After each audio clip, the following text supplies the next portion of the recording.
Hey everyone, it's Sean here with Morris Rose Auto Parts, and today I'll be showing you guys and demonstrating how to properly take care of and package a headlamp. In this case, we will not be foaming it. These will be for instances where you have an order that is typically cheaper or a light that is cheaper. In this case, this is a Mercedes headlamp that's only $300. But before you start packaging it, the quality control aspect, it comes first every single time. So we're just gonna look over the lamp, make sure that the lens is good. We're gonna look for moisture and make sure that there's no signs of cracking or possibilities of anything getting in the lens. We also wanna double check every single mounting tab. So there's one here, everything looks good.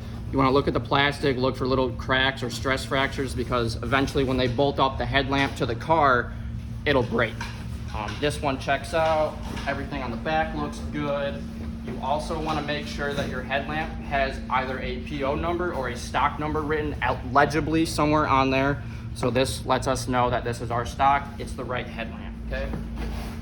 So before we put this in the box, I would never say just set the headlamp in the box first, because then it's just sitting on hard cardboard.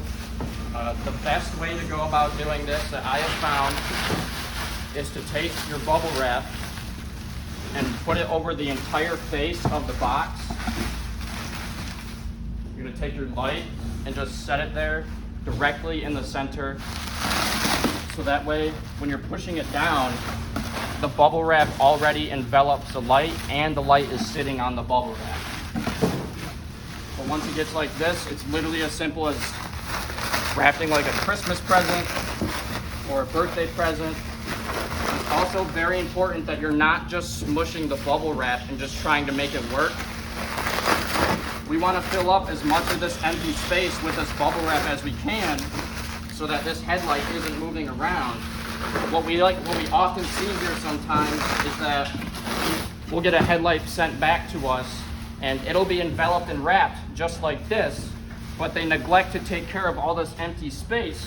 So what ends up happening is the headlight will move around and jostle in the box. And yes, it is wrapped, it is protected, but not nearly good enough. It's gonna hit these sidewalls, and if it's a route going, 400 or 500 plus miles, that headlight's not gonna make it.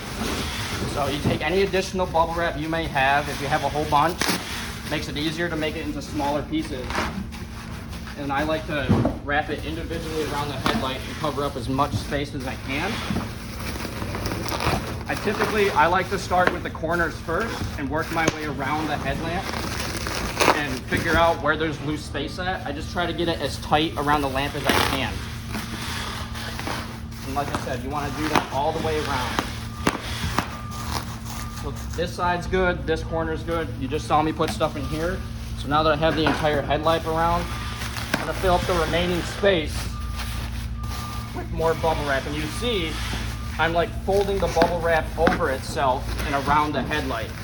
So it's tucked, see, it's tucked in and it's really holding it snug.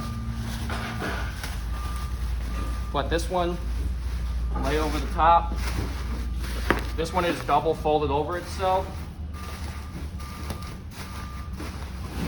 And now you would never even know there's a headlight in here. And you can go even further, protect it even more, cover it again.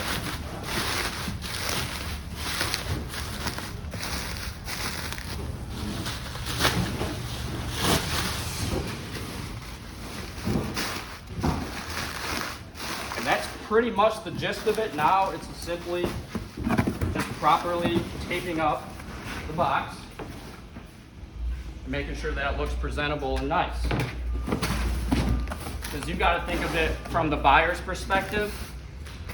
How would you want your stuff packaged? And how would you want your part to arrive to you? Personally, I wouldn't want my parts on the packages to look like crap. So take the extra little bit of time to make it look presentable and nice. But that is how you safely package a headlamp.